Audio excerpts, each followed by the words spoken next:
rabbii lamantaan itti akka gadha waraabbadha lafa kaadha yoo ati birrii kana nyaattee baate andi qaalaan dhaladhe abbaa kooti dhalanne bordeen innatiin Itoophiyaa keessa barbaadan ta'uudha boollatti galte footoo kee nan fida bilbila kee nan fida jabaadhu maallaqa miskiinaa deebisi wushaa yoo wushaa liki mee akkamitti nyaatee boleessa koo meelatti mi tartiibaan ani Mubarak Musammaat jedhaman jala galee beektaa miseenjara bakka adii gaafadhee adii naa deebisee piroofaayila isaa hundan ilaalee piroofaayilli isii bakka jala galee waa hundaa gujee marammaru halaasuma achuma allamuu naan dawalee fi neelaa kaasee xiqqoo isii bakka nama mul'ateetu mana dubbateetu bakka cufatee achuma waliin mana foon fiduu barbaadanaaf iddaan jeeni ishee sii fidanaan jee kalaas dalagaa nama 50 nafar kan qabaa sagalee dhaadhimoo boleessa koo sagalee dhaadhimoo kan hunda barreeffamaan siin haasaa barreeffamaan haasaa isa kana mara barreeffamaan haasaa hin qabu ishii nuufiti mee nuufiti ishii sii fidanaan jee haala manaa kunaaf idda Dubaay jetteeni birrii meeqa walii galtan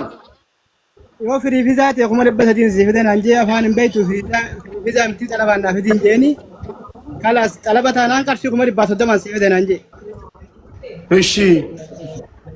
achumaan kuma 130 naan isallee kudhannaa irsi jeeni ishii siin irra sanaan jee birrii kuma 60 amma kabaltee kaatee kuma 60 gizee siin tikeeta murattu kabaltanaan jee ishii jeen kuma 60 irra galchee achumaan paaspoortii siin natti ergee ka'ee viizaa tokko natti ergee ka'ee kuma 60 afillee kafalinaan jee kuma 60 afillee niin kafalee amma kalaas bakka xiqqoo dhaabbannee gaafa jennu viizaa inni ergisuun irraa qabaa inni sun hin taane viizaa mana xalabaa na argi jeetiin viizaa tokko kan namni namaa dalage itti ergee akkana kana argi jeeni ishii kanatti ergee eeyyuwaa kana na argee bakka ni baasee gatiin beekuu jennaan bakka gatiin baruu jennaan rakkoon qabu ishee dubbadhati nama maqaan kee Aishaa Kamaal Hajii jedhamtu an viizaa kee kana nan ballagaan barbaadummaa ishee dubbadhati isa kana na itti ergee akkana kana ergin jeen isa kana itti ergee bakka isa isiidha waa isuma san kooppi godhee na erguu sa'aat akka bichaa na obsinaan jeetuma viizaan irratti ergee qarshii kuma 60 fi kafalinaan jee ishii jeetiin kuma 60 illee kafalee achirraa guyyaa 3 olee ammas deebi'ee viizaa ati boodara si hojjete sun birrii duroo olii galle sanii ni miti birrii kuma 180 dabalinaan jee ishii kuma 180 dabalinaan jee kuma 300 guutu akkas yennaan to viizichi maashaallah viizaan orjinaala wayii ishii lakkiyaan birri kuma 300 qabu duraan sitti himeen ture kalaas xalabaan naaf idin siin jee afaan hin beektu firii viizaan barbaadu hin qabuun jeeni wal karaakarree achirratti kalaas kuma 80 kafalinaan jee isallee niin didee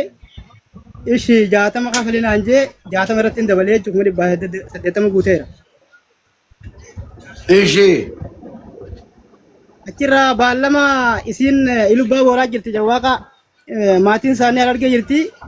daa'ima farqaa qabdu waan taateef achi dalagaa farqaa qabdullee namaa dabarsitee kaatee daa'ima sana itti fuutee harargee geessitee daa'ima sana bira xiqqoo bubbultee kaatee baallama gaafa guyyaa 5 walii qabne guyyaa 10 nizaamne jechuudha gaafa isiin achi kaatee finfinnee dhuftu kalaas akkanaa dallaala finfinnee jiruutu akkoonsaa yalaa duute ka ziyaara deemee naan jee dallaalli sii qeebalu jechuudha. Mubaarak inni akkana hin jedhaa dhugaa Mubaarakuma. Siifer Mubaarakuma akka inni naan jootti ati Mubaarak inni duubaa jira kalaas dallaala finfinnee jiru akkoonsaa yalaa duute inni ganda deeme naan jee achumaan bakka ati mana koo dalagaa xiyyaatanii dalagachaa jiru keessaa na baaftee mana na baaftee kun daandii irra fiddeessitu naan biseettee bakka isiillee finfinnee teessee na boojjee achumaan sossobee bakka waan hin godhu dhabeetuma hangaan danda'u keessa sossobee isii gara gandaa deebitee lafti isiin irraa deebitee finfinnee dhuftee finfinnee deebitee lafa guyyaa lama deemanii guyyaa 4 kanaan deemtee ganda galtee kun ammaan tana taa'aa jirti bakka. Maashaallah tabarakallah waa tokko qat jedhee Mubaarakuma fakkaatee ergata messenjeri isaa Mubaarak Musammaa jedha barreeffamni maal jedha amma siif ergeera dhiifama hojiin natti baay'atee biizii na godhe rabbi nuuf alaaffisu inshaallah ka jedhe si isa jennaan achumaan ati itti dawwalte deeqaa 17 sakandii 50 immoo kan maaliiti kun Sirraa kaaseera bilbila. In kaasu bilbilan kaasu marsaa lama bicha bilbilan wal dubbifna inni gizee lama bicha. Okay, bilbilaan dubbifteetta? Bilbilan dubbiseera viidiyoon illee dawwaleera. Kana sagaleen si adda malee suuraan isaallee xiqqoosuma fakkaatti sagaleen immoo adda. Maal jechuudha? Bar sagalee koo shayxaana beeka nama dhiisi sagaleen koo kan namarraa adda bar.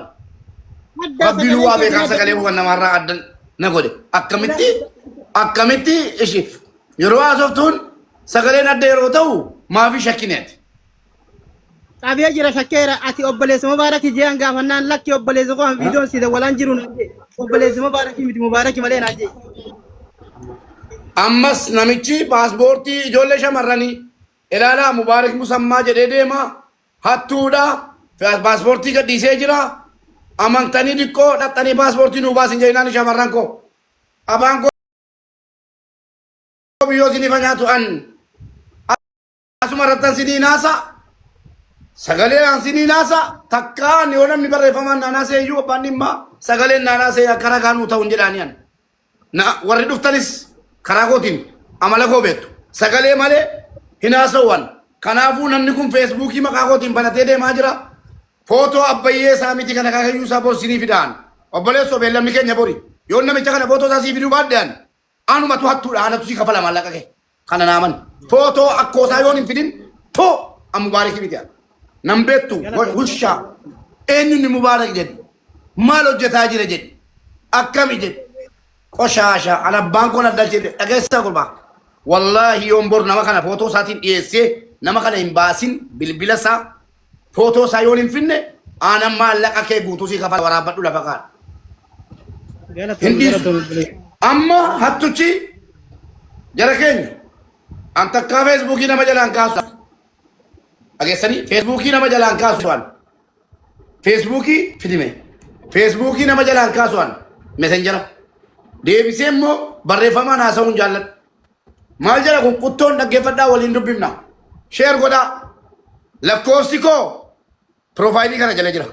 namni sinii naasa'u mucaa qaxalee kana sinii galee kan biiroo koo hojjetu mucaa kana kanaan achi dhageessanii lakkoofsa piroofaayilii kana jala jiru malee yoo nyaatamtan inshaa Allah rabbi jaraa gargaaru isin nyaachuudha qophiidha jirris annan gaafachiisudha maal jedhe sana booddee hojii biizii na godhe dhiifamaa jedhe. Akkaawuntii keetiimi jetteen miti ati. Akkaawuntiin dallaalaa ani wajjin hojjedhuudha. Inni ani hin jedhu waan akka barreeffamti koo haasumti koo hin beeka mala. Akkaawuntuma jedhee barreessee nama accuutii siin jedhe hoo. Akkaawuntii dallaalaa ani wajjin hojjedhuudha. Inni Itoophiyaa keessa jira. Yeroo tikkeettii muratan isatu immigireeshinii Itoophiyaa ergee nama 50 walitti qabee gara kootti erga ani immoo asittan eegeen hojii galcha siin jedhe achumaan Mubaarak isaan taka hayyee jetteeni ammas dhufee ati rasiita qofa naaf erge akkumatti risiitii naaf ergiteen ammuman ishee baasee piroosesii jalqabsiisaa jedhe baarakallaahu fiikum ammas dhuftan feesbuukii Mubaarak tokkoffaan nama 300,000 fi dhageesse feesbuukii Mubaarak Musammaa Orgilaallee mucaansii ergeera nama 300,000 fooloo nama 306 of jalaa qaba achiin dhufte ammas kalaas kanaan haa dhuftu nama biraallee yoon arge ittiin sii dabala jetteen inumaayyuu ati. Masyaallah. Dambanya edu besafir. Eshi paaspoortii wajjin jetteeni hayyee rakkoon qabu garuu yoo maallaqa dhabde ta'e waan si hir'atu hojjettee akka deebiftu miindaa isheerraa akka citu farramtee hojii seenuu dandeessi ishee wajjin haasa'i walii gali jedhe Mubaarak achumaanatti immoo noo hunda ammuman kaffala hunda ammumana himi nan qopheessa rakkoo qabu jetteeni deebi'ee dhufe ka collee Mubaarak marsaa kana taanaan guyyaa 10 asitti waan barataniif akka isheen of qopheessitu ittimi 17,000 galchi risiita naaf ergi 60,000 yeroo tikkeettiin murachuuf jettu galchitaa jedhe Mubaarak. Eeyyee. Aayidii irraa dalessifta jedhe obboleessi keenya jennaan eeyyee kaa qofaa ishee miti bar ijoollee Itoophiyaa nama 50 wajjin immigireeshinii Itoophiyaa irraa as dhufu yoo rabbi jedhe inshaallah jedhe inshaallah yuun jedhe inshaallah siin jedhe obboleessa sabaa kiyya borga dibaata ajjala jirta yoon footoo zar maanzarii kee warra du'anii qabrii jiran yoon hin fidin ammu baarikii miti natti tufi abbichi akkaunti sirra maaltu galaa jira maaltu ba'aa jira hojiin kee maa inni yoonan deeninnati Itoophiyaatiin siin fuusifne an maqaan koo Diqaalaa Musammaati waraabbadha. Maal jedha ilaalaa barreeffama aboo rabbiin si haa ajjeesu malee suuraa haati koo duute isanii feesbuukii irratti baranaa maxxanse sana fuudheeyyii maxxanfate ilaalaa mana haadha kootiif qabrii haadha kootee jechuudha qabriin si haa nyaattu bismillaahi maal jedhe obboleewwan kiyya qaalii akkam jirtu ergan biyya dhufee torban caaleera har'a ilaala isa waa'een haadha kootii seenaa haadha kootii barreesse sana feesbuukii koo jala fudhatee maxxanfatee jira ga'een baalageen ilmi baalagee jechuudha qoshaashaa paaspoortii maxxansiitti deemte eshi jabaadhu birrii isaa deebisi qabamtee birrii isaa adda deebisi hin deebiftu ergixanyaa nani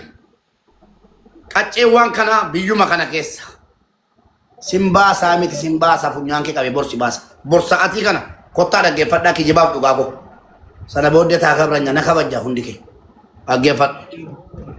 Eshi saba ishee qofa